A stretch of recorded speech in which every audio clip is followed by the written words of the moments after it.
but welcome everyone to the crowdfunding webinar. My name is Mandy Poston. I am the founder and CEO of Availist. Because I'm a founder, I have to do a quick plug. So Availist is a food discovery and matching app that connects you with the food you love using preference-driven AI. The MVP is live in app stores, and you should all certainly go download it after this webinar. But we are not here to talk about the wonderful world of food discovery. We are here to learn about the wonderful world of crowdfunding.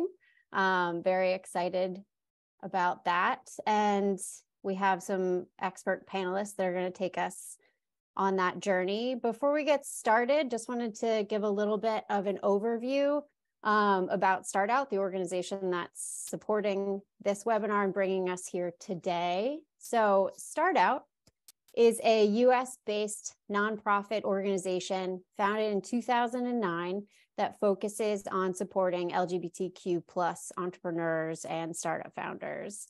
And the mission is really increase the number, diversity, and impact of LGBTQ+ entrepreneurs, amplify their stories, drive economic empowerment to the queer community.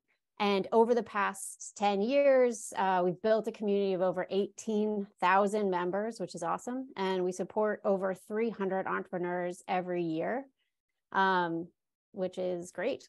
And I'm one of them, so I'm very appreciative. And really, in essence, Start Out is about networking and entrepreneurship and community. And that's what we're all doing here today. Crowdfunding is also about a lot of those things. In terms of the reach, so it's the world's largest organization supporting LGBTQ+ entrepreneurs.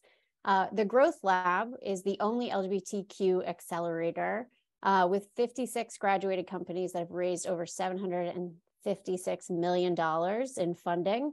Fun fact, both Oscar and I are graduates of the Growth Lab, so we're part of those statistics. There are over 300 mentors. Those are really experts in fundraising and PR and marketing and many other areas of entrepreneurship that are donating their time to give one-on-one sessions to founders, which is incredible. And ultimately, just really great networking opportunities through the Network Q and Forum, over 50 community events like this one every year, and doing the work to support entrepreneurs across social media and really increase visibility and inspire new founders to join the ecosystem. So glad you're all here, really thrilled to be a part of this community, and really thrilled to learn about crowdfunding. So getting into why we're here this evening, I'm pretty sure most people have a general idea of what crowdfunding is, but because I'm a bit of a nerd, just the textbook definition on the screen. It's the practice of funding a project or venture by raising many small amounts of money from a large number of people, typically via the internet. There is much more to it than that. And so I'm so grateful to have our expert panelists here tonight. We have Oscar Pedroso of Thimble, and Adam Roberts of WeFunder, and they really represent, sort of both sides of the ecosystem, and they're going to help us understand what it's like to be a founder in crowdfunding and to be a part of the platform and more on the site side. There they are. You can see them live here. Their beautiful faces on the slide. So Oscar is the founder and CEO of Thimble, where he's helping children learn about and break into STEM. And I will give you, Oscar, more opportunity to go into much more detail than that.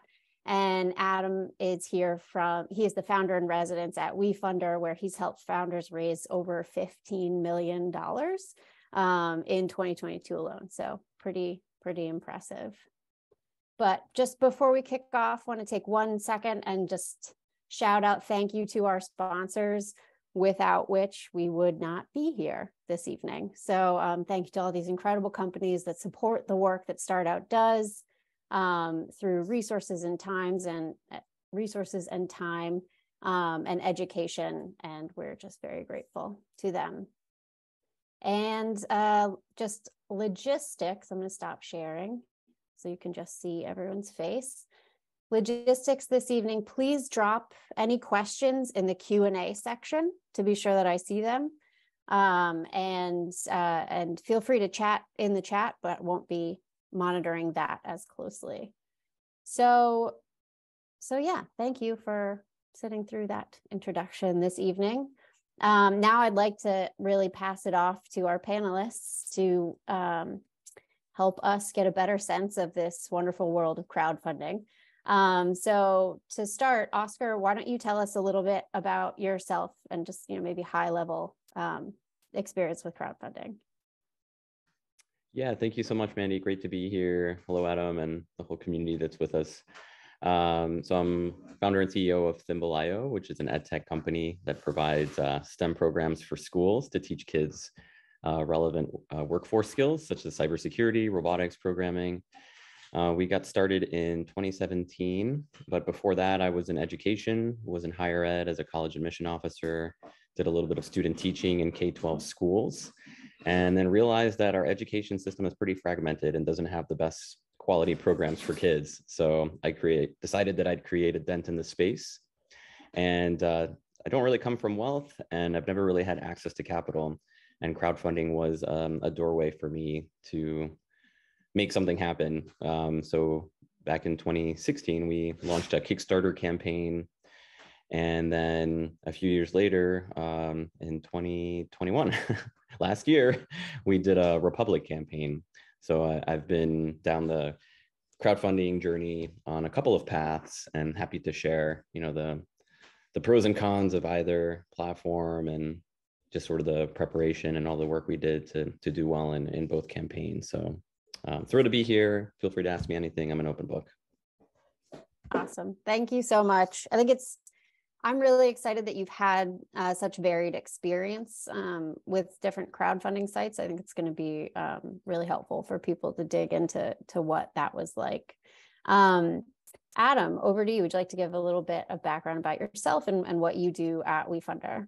Yeah, for sure. And also, thank you so much for having me. I'm really, really excited to be, here. It's cool to meet everybody and just be a part of this really cool organization. So I guess a little bit about me. I'm a little older, so a little bit more experience, I guess. But I was a founder back in like 2014. And I was lucky in that I did the whole Silicon Valley route.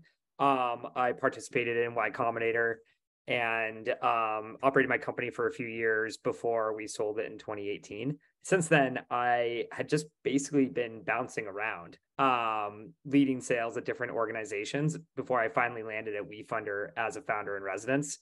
And really what that means is kind of a vague title for we don't know what you're going to do here, but just figure it out. And given my sales background, I ended up on the business development team. And I lead a program, our venture scouting program. So it's about 70 individuals who all are connected to venture or just entrepreneurship in general in some way. And they scout great founders and bring them into WeFunder. One other thing, I guess, just to cover all the bases around crowdfunding, because Oscar's done Kickstarter and now a Reg CF campaign. I actually did an AngelList syndicate as well with my startup back in the day. So I think we've got all the different range of platforms covered for sure. Very nice. I love the founder in residence as a catch-all title. It's very, very startup, like some of you're probably used to. I don't know, we'll figure it out. Just come on in. So Adam, I'm curious, can you tell us a little bit about, how crowdfunding came to be? There's regulations, and you just said a Reg CF funding round. What does that mean for us, those of us in the 101 camp, learning the basics? Yeah, absolutely. So Reg CF is quite literally on the nose here. It's regulation crowdfunding. And that is the provision that the SEC has spun up in order to enable non-accredited investors to invest in private companies. And how this all came up was back in 2011 or 2010, around then. Actually, it's the founders of WeFunder started, I guess, being the godfathers of this industry. It was the founder, Nick, wanted to invest in his friend's startup, but then was told, no, you can't, because you're not an accredited investor. And to anybody out there who doesn't know what an accredited investor is, it is you have to, as an individual, make over $200,000 a year for 2 straight years, or have a net worth of over $1 million. AKA, you need to be rich in order to be an accredited investor. And that seemed just completely silly, because he could easily have gone to Las Vegas that same weekend and put his life savings on black, and the SEC would have had no problem with that. So this is when the startup idea came up. But of course, what needed to happen first was he had to change a law in order before this could even become legalized. So fast forward a bunch of years to 2016. That's how long it takes to get laws changed in this country, unfortunately. It finally became legalized through the Jobs Act, where now the SEC said, okay, great, non-accredited investors can invest in private companies through Regulation CF. But honestly, there was so much red tape and also just other gotchas back then that didn't really make this a very viable option all the way until 2021, when they passed a bunch of different laws that really made it just a lot easier for founders to actually do this. Very cool. Is that one of the big differences between sites like WeFunder and sites like Kickstarter, this sort of Reg CF qualification? Absolutely. I think just to like broad strokes here, the major difference between a GoFundMe or a Kickstarter or an Indiegogo versus a WeFunder, Republic, or Start Engine is that, the latter operates in equity, or rev share, or some other deal like that. But basically, usually, if you're on one of these platforms, you're raising on equity, as opposed to Kickstarter and Indiegogo and GoFundMe. It's basically a donation, and that's how you're raising. So that's the major difference. Typically you're able to raise more on the equity side, because investors just get more excited about that, as opposed to just getting the cool game that you gave $100 towards. I've definitely done that. So Oscar, you said you started with Kickstarter, right? That's right. How did you hear about it? What drew you to that platform in the early days? I think the 2 biggest ones at the time were Kickstarter and Indiegogo, and that's what I saw most founders using to crowdfund their ideas. We did do the research, and we even spent the time meeting the teams at Kickstarter and Indiegogo. I was part of a mini incubator in New York City that facilitated an introduction to Kickstarter. So we went there in person, we visited their offices, and we asked many founders about their experiences, and ultimately we landed on Kickstarter because everybody just said it just attracted more eyeballs in our space. So that was very important for us, and we just generally like the team there, so we ended up going with Kickstarter. But Indiegogo was a close runner-up. What were some of the things that you some of the big questions you had before getting started, and what, other than just the team, what feedback were you getting from founders who had been raising on those platforms? Most founders were suggesting that I spend the time really doing customer discovery and validation for the idea before committing to doing a crowdfunding campaign.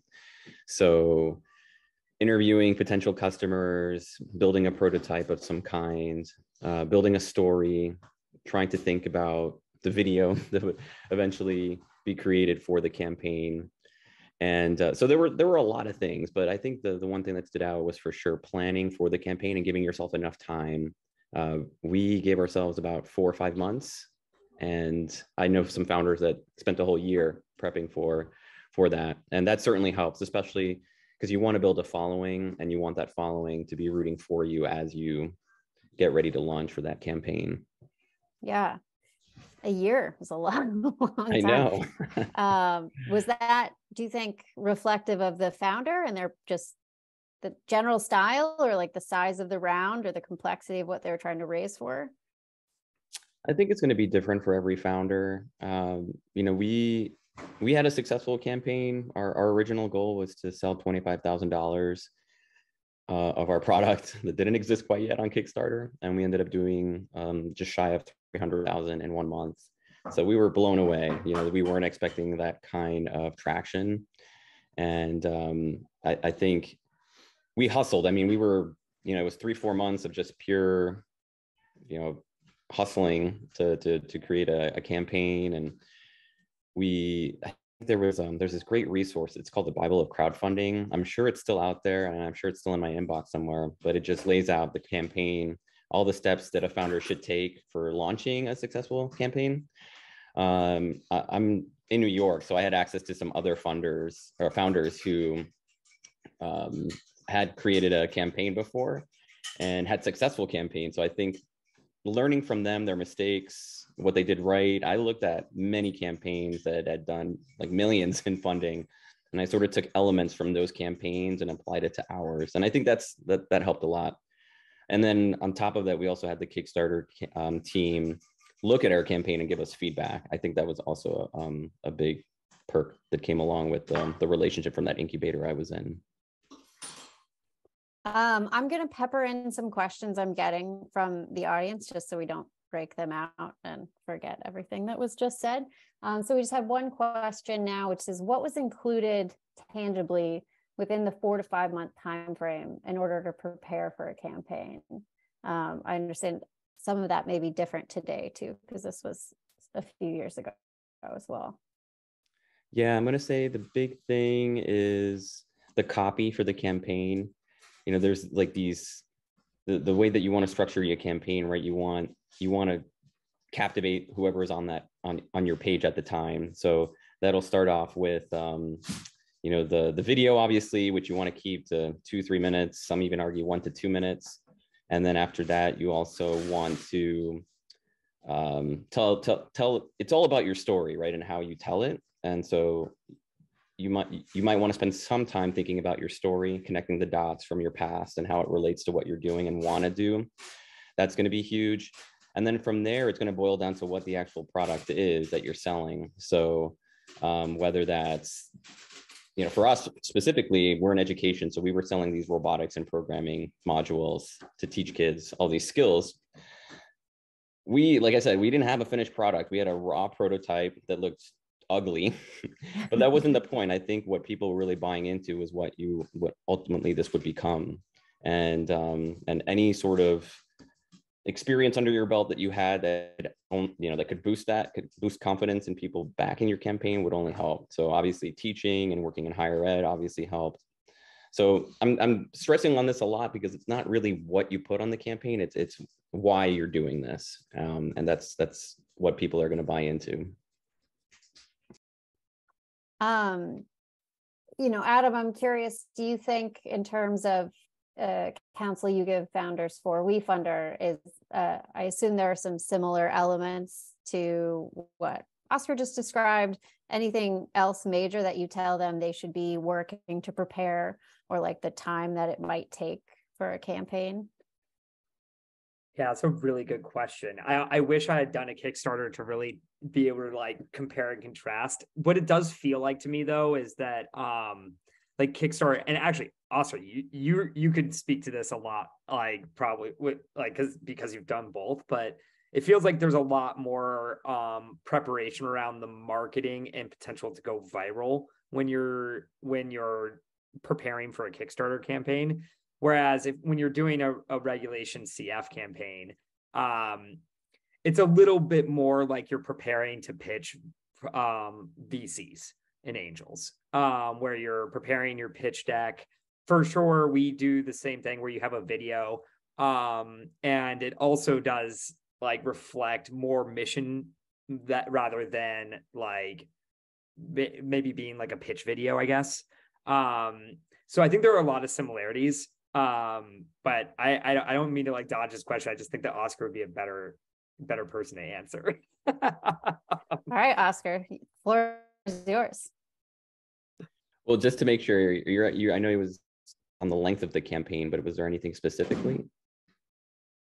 Like the difference in materials that you had to get together for WeFunder versus Kickstarter and the length of the campain, and I guess any other major differences in preparation, let's say. So we did Republic.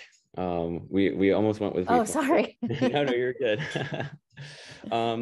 There was similar preparation in doing both campaigns. I think Kickstarter was a lot harder because we were going into this not knowing very much. So the learning curve was pretty steep for Kickstarter. Whereas Republic, I kind of looked at my old campaign. I took some stuff from there and repurposed it, changed a few things because there was like a good 4 years between both campaigns. Understanding just the formality of doing a Republic campaign, there was a little bit of a curve there. Learning curve, but I'd read about it quite enough to understand what I was getting myself into. It followed the same formula almost. You needed that video, the copy, the story. I think the only difference now was we had this traction now, whereas Kickstarter, we were like nobody. So we were kind of like proving ourselves. With the Republic campaign, we were like, hey, we've been in business for 4 years. This is what we've achieved. We've sold our product in 50 states, 30 countries. We've raised funding. We've gone through these programs. So the Republic just came with a little more, some of that magic we didn't quite have initially. But I would say the one challenge we faced with the Republic campaign is competing with, in Republic, you're competing against other founders who are also crowdfunding, and the same thing could be said about Kickstarter, but the way that it's laid out in Republic, it's a little different, and there are less opportunities or fewer opportunities, I think, to stand out and say, hey, this is what we're doing, look at me. Whereas Kickstarter, we were like front and center. We were on their homepage, we were in their newsletter, we were a fan favorite. So there were all these things that were highlighting our campaign. So it was harder to stand out for the Republic campaign. So I would say that's probably the big difference I saw there. Yeah. Another difference, two questions that I'm seeing around differences, although one in the chat, so please try and keep them in Q&A, is early on for, I guess, Kickstarter, although Adam, you could speak to this as well, I think for WeFunder, can you run a campaign for a service, not a product? That's a question I've heard before, just out in the field. Oh, absolutely. We fund companies. Right. So long as you can take investment as a company, you can raise on WeFunder or any platform, really. Oscar, do you think there's any, does Kickstarter tend to be more product focused? I feel like that's the sense I get from Indiegogo. A little bit. I'm going to say that in my experience, and it may have changed, I haven't been on Kickstarter in a while, it tend to be more tangible products that people could see and feel. But I have seen some services out there before, so it's not out of the norm. I just find that like hardware products do a little better on crowdfunding campaigns. Yeah, maybe a little more prep time if it's a service, a little more focus. I'm getting that message together. So a question, is WeFunder more for accredited investors than the general public? Or maybe sort of what's the distribution, would you say, Adam, of the investor profile? It's definitely not for accredited investors. It is the whole mission of WeFunder is to democratize angel investing. However, we're not like the best kept secret, and accredited investors certainly exist on WeFunder. And from a dollar standpoint, usually 60% of the funding comes from accredited investors. However, there are a lot more non-accredited investors investing on WeFunder than accredited. Does a company need to have revenue already to be on WeFunder? Well, that's such a great question. I think when it comes down to it, using one of these funding portals like WeFunder, the standards aren't any really different than getting an angel or a VC check. So having revenue is very good. Being pre-product usually just means that you're going to be able to raise less. And Oscar, you said you had, I mean, I would never call it ugly, but you said your prototype was in its nascent stages when you started Kickstarter. Do you think platforms like Kickstarter and Indiegogo are ones where you can show up a little bit earlier and use that to build some traction before going to sort of a more sophisticated equity raise? I think so. I think for us, so our product now is we have 16 different kinds of products that are part of a curriculum. At the time, we only had one, and that was the one I was calling ugly. But we were showing improvements along the way, even while the campaign was live, and we had done a little bit of research. So we had spent some time going to some events, telling the story of people putting down their credit card to buy a product that didn't exist yet, and that's what really prompted us to think about crowdfunding as an alternative way to raise funding. But it doesn't have to be perfect. I've seen lots of really raw prototypes, MVPs. I've even seen like paper, drawings on paper, not as like something final that they put on the campaign, but like that to show that evolution of how they got to that initial MVP. So I think, that just, I wouldn't focus so much on that. I think it's more about the cause and the journey that you're taking to get from A to B. Right. And, that initial prototype is going to be that very beginning there. Right. Sometimes people can feel more connected to what you're doing if they feel like they're in at the napkin sketch stage or close to it. On the other side of the spectrum, interesting question, I think, Adam, for you. So the question is, what's needed to do crowdfunding at the same time as VC funding? The specific founder is raising a $2 million seed round and considering a crowdfunding campaign within that activity. Yeah. So it's pretty common to do both simultaneously. Sorry, is the question what's needed or? Yeah, I mean, I assume Todd, you can feel free to add more to the Q&A if you'd like, but I assume some level of, how much extra time, is there additional material, additional due diligence they need to look out for? Yeah, I think general best practice is operating knowing that these we call them community rounds. Community rounds take a long time and they take effort. And fundraising in itself from VCs is also a full-time job. So it's my recommendation that if you're going to do both, which I think you should, founders really should, for a lot of reasons, but I would start with doing the Reg CF, setting up your WeFunder round first. That way you can kind of put it on autopilot as you're pitching angels and VCs. And then you're also able to simultaneously send people that you kind of come across within the fundraising process that maybe can't write really big checks, but really want to support you. And you already have your WeFunder round set up and ready to go to take investment. Also, it just simply put, you always start doing a WeFunder round by, collecting investment from your close personal network, maybe your community, maybe your customers. And it is simply easier to raise from those people because they already know you than it is from VCs and angels when you're just getting a cold introduction. So that being said, it's really great to have some money in the door when you go into these conversations with VCs and angels, because no longer do you have to say, when they ask you the dreaded question that they always will, who's in on this round? What's your round traction?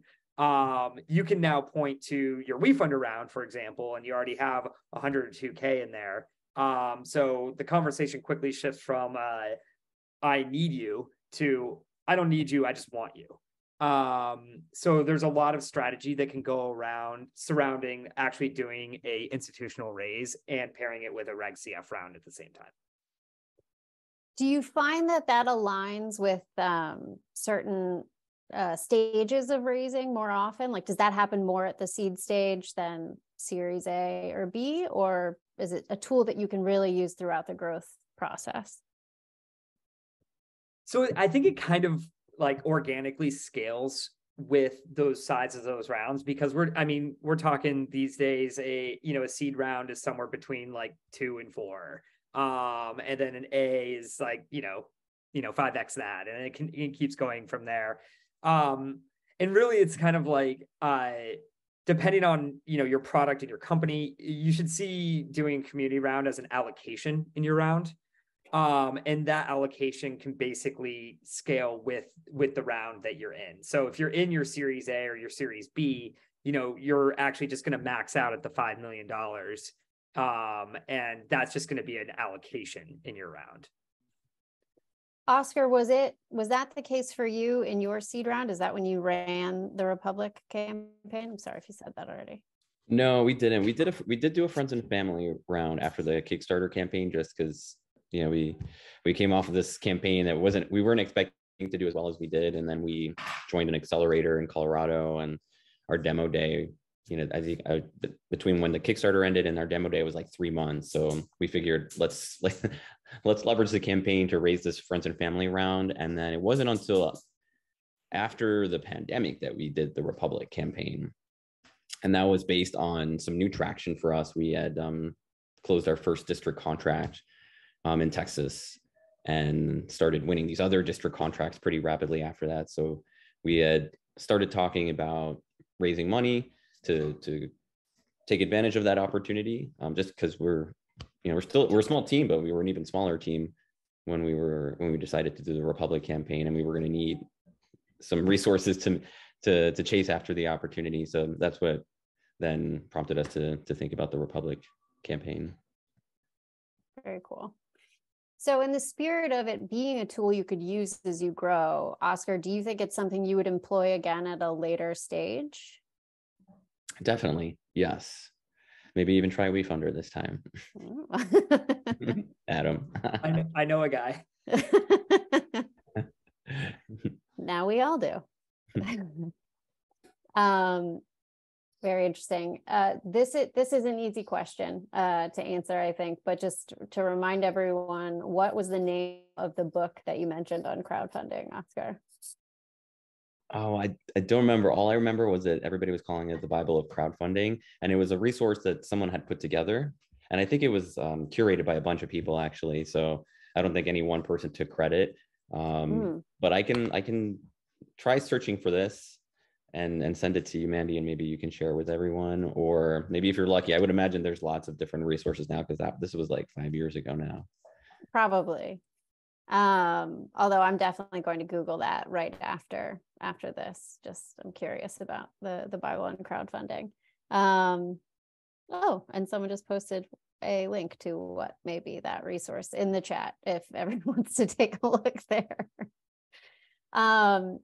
Speaking of resources, whoever wants to take this one can, I think. So we have that book. Adam, are there places that you point founders interested in raising to learn a little bit more about the process, other than the FAQ site on WeFunder, I assume? I do point to a lot of resources, I guess, on the WeFunder website itself. I know that sounds like really ridiculous, but it's, you mentioned the FAQs, and actually that I think is like, I know, like I tell founders this all the time, like, please read through our FAQs. I know this sounds absurd. It's the only company I've ever worked for that had FAQs that were worth anything. And I know that if founders read through our FAQs, they actually know everything they need to know. Or at least they'll be able to ask the right questions going forward. But we also have a bunch of case studies. But honestly, one of the best exercises that you can do is go to these websites and start browsing through different campaigns and seeing the things that you like and would speak to you. There's not one way to do this. And your company and you as founders are unique and you need to play to your own strengths around like what you have. So go to these sites and check out companies that have like similar strengths to you, and steal their knowledge. I also think it's a really good exercise to go invest yourself and experience it from that end, because that way you know exactly what you're asking people to do. And you should be an angel investor anyway. This year. And platforms like WeFunder let us do it. So we should all check it out. What is there a minimum for investment? On WeFunder, $100 is the minimum investment. Okay. Is that one of the big differentiators of not just WeFunder, but I guess crowdfunding generally? Just that's a pretty low threshold. I think for any sort of equity-based crowdfunding, $100 is the standard minimum across most platforms. I'm not sure, and like maybe some other smaller platforms have lower ones. I'm not sure. But I think Oscar on Kickstarter, and I mean, it probably goes way down. Yeah, sure. You can select your own reward tiers, and I don't think we had the dollar tier. We definitely had the $5 tier. Very nice. Did you find distribution like in the lower tiers more versus the higher tiers in that earlier stuff? Not really, no. I mean, certainly people gave at the $5, and I think we even had a $50 tier, but they Kickstarter strongly advised us to not have many rewards. I think they were like 7 or fewer than that, because then beyond that it just becomes a hodgepodge, and then people are like, what am I choosing, what am I backing? And you don't want to lose those people, right? So I think we kept it to like 6 or 7 from what I recall. Now, Adam, is there any reward element to WeFunder as well, or is it really just equity that you're offering your investors? Yeah, no, we totally do the reward system as well. So you usually pair it with an equity investment, but we call them perks. But same style as Kickstarter, where at certain dollar amounts you can unlock certain things, and founders are using it to give discounts, free product, or anything like that. But yeah. Oh, we've got more questions coming in. Sorry, guys, I did a bad job of scrolling. I was so enthralled in what everyone was saying. Specifically for you, Adam, does WeFunder require that the company is a C Corp? It's a good question. No, you cannot. You just can't be an S Corp or a sole proprietor after that. So LLCs, you're good to go. And C Corps are usually, I think that's 99% of what we see on our platform. Those two classifications? Correct. Yeah. Is there, I'm just curious because I know on the sort of venture side, C Corp is the more common structure you tend to see. Does that read true on the site as well? Correct. It's because as much as we are like extremely different in so many ways from traditional VC and angel investing, we're also the same in a lot of ways. And so this is really like a tax and like corporate structure, like, and taking investment question, not necessarily like a platform one. Right. But within the context of an S Corp, the reason why you cannot be an S Corp is because there are specific limitations on the amount of investors you can have. And I think it's capped at like 250. And if you're doing a crowdfunding campaign, you're gonna hit that pretty easily and have a lot more headache than it was worth. So yeah, we basically advise founders to convert to a C Corp. If they're an S Corp or something like that, we won't let you raise on that because it's not in your best interest. And is that a conversion that they have to do before they start the campaign? No. So this is a WeFunder specific answer. Other platforms will make you convert before you do it, but on WeFunder, we have the ability to basically do these private like pre-raises that come before filing this thing called the Form C. A Form C is what makes this whole round official with the SEC. And on the Form C, you need to have like a whole bunch of things. but not least of which is what you're incorporated as and corporate structure and things like that. So you do have to have that buttoned up on other platforms. If you're considering WeFunder, you can do the pre-raise before you kick that process off. So you can do it in parallel, but ultimately you will have to do it. It's interesting. I know the Form C can be a thing that surprises a lot of founders who have taken a little bit of early money and find out later they were supposed to mention that federally. Oscar, when you were starting the Republic campaign, were there any whammies you weren't expecting that you didn't have prepared that you kind of had to scramble and get together? Yeah, so by the time we did our Republic campaign, we were already 5 years in business. So we needed to have all of our legal docs in order and all of our accounting in order. So the legal docs was fine. The accounting piece, though, they wanted in GAAP format, and that's something that we were not really doing. And so we had to bring on an accountant, and we spent like 3 months making that look pretty. It was also a cost to us. So, but you know, it ended up being a good thing in hindsight because now our financials look beautiful. And so if you're going to get in bed with the SEC, right, chances are you're probably going to want to make sure everything looks clean, right? So it was a good exercise. It was just, you know, it just it wasn't disappointing. It was just, you know, when you have a timeline of launching a campaign in like 6 months, right, it just pushes it out even further. So that's the only thing. But and I've now learning about the reporting piece as well, and that's what I'm getting, and that's what I'm doing now. So that's I knew that was coming. You know, they said, you know, a year out, you're gonna have to do some things on the reporting side, but nothing crazy. I think the accounting part was like scarier, in my opinion. Yeah. Adam, is that true for WeFunder as well? Yeah, and this all boils down to the Form C. What you'll need to do within crowdfunding, if you're raising anywhere up to 1.235 million, you need to do this thing called the financial review, and that does require that your books are in GAAP format. And you know, it's especially, you know, if you're just starting out, you're probably doing cash accounting. You're not, you know, you're just like, let's get money in and see what happens later. And that's the way you should do it. But yeah, this is that hammer gets dropped as soon as you're looking to do a Reg CF round. And so, to be honest, though, it would come at some point if you're going to get investment from, you know, real investors. At some point you would need to have done this anyway. But yeah, we're definitely forcing you into the process earlier in your startup lifespan. And just so everyone's aware, GAAP means generally accepted accounting principles. There you go.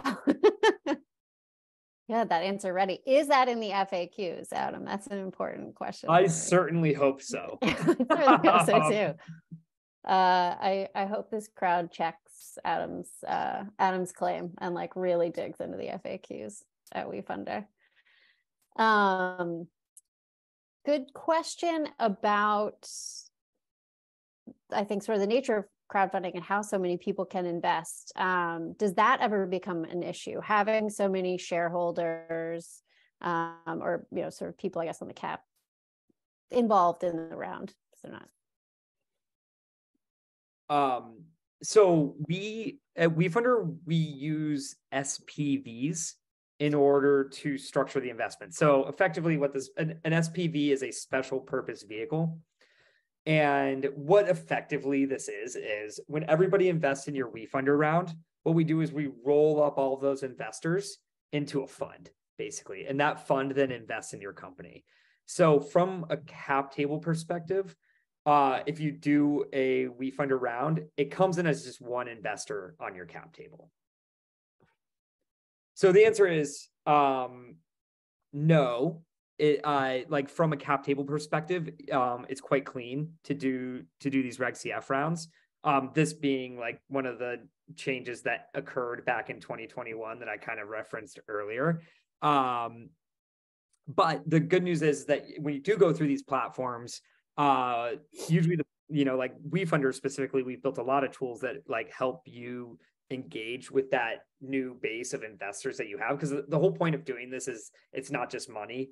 You're building a huge passionate base of people who are going to be evangelists for your company. And so we need to be able to provide the access to those investors so that you can properly leverage that and make it really worthwhile. So like from a just like tactical management standpoint, like you just go through the platform to talk to all your hundreds, if not thousands of investors. But from a, I guess, like tax compliance standpoint, it's just one investor on your cap table. Also, I am keeping a bit of an eye on the chat, and I love all the resources that are being dropped in there. We've got a little more education on GAAP principles, which is good for everyone. Oscar, did you run into any issues later because you raised on these different sites and in these different ways? Is that something, or any advice for someone doing that? Not really. I mean, Kickstarter was considered a revenue generating activity for us, so there was no equity given to anyone.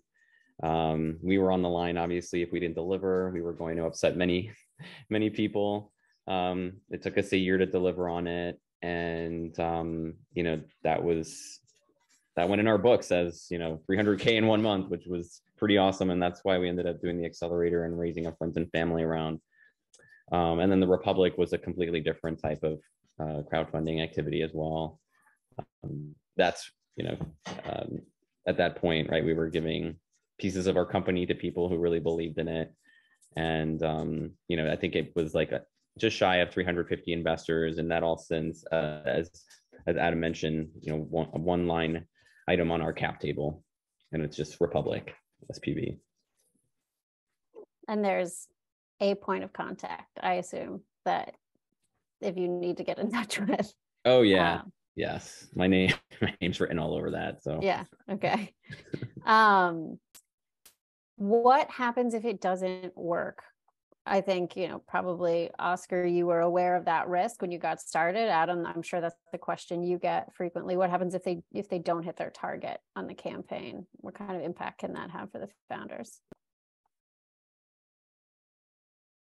I'll speak to the Reg CF side, and then I'll let Oscar take the Kickstarter side, because I'm not sure what happens. But basically, we don't really allow that to happen, because what we do is we require that you hit our platform minimum of $50,000 in reservations before you go live on WeFunder. $50,000 is our platform minimum. So long as you are able to pre-raise $50,000 through, whether it be through one check of 50,000 or 500 checks of 100, once you hit that mark, that is the point where it converts to live, and we file your Form C, and it's official, and therefore you will be successful. But if you don't hit that mark, you're in this more reservation mode. So we've never actually even collected the money from investors to begin with. So you're able to just kind of shut down the round and say, okay, we're actually not moving forward with this, but thanks for supporting us, to anybody who did. And yeah, they didn't actually get their money taken out of their account or anything like that. We have a question. Oh, sorry, Oscar, did you want to respond about? Yeah, no, I was going to say Republic did something similar. It was a phase called Test the Waters, where you can start to put your campaign in front of people and slowly accumulate funds that way. Kickstarter, they just throw you to the wolves. There's no probationary period or anything like that. They're like, I'd say like the first week is important, right? You want to gain a certain kind of momentum out of the gates, and that's supposed to help you land like all these different perks along the way that just get you more visitors to your campaign page. And I mentioned those earlier, like the newsletter and the fan favorite. All those were things. I mean, we did a lot of things, but Kickstarter definitely did their fair share of helping us out. And assuming everything does work well, Oscar, you made quick reference to reporting. I don't know if you were talking about reporting to the investors on the platform, or there's probably a lot of reporting you're doing, but what does that process look like after you've finished your raise? How do you have to keep people in the loop in a certain way?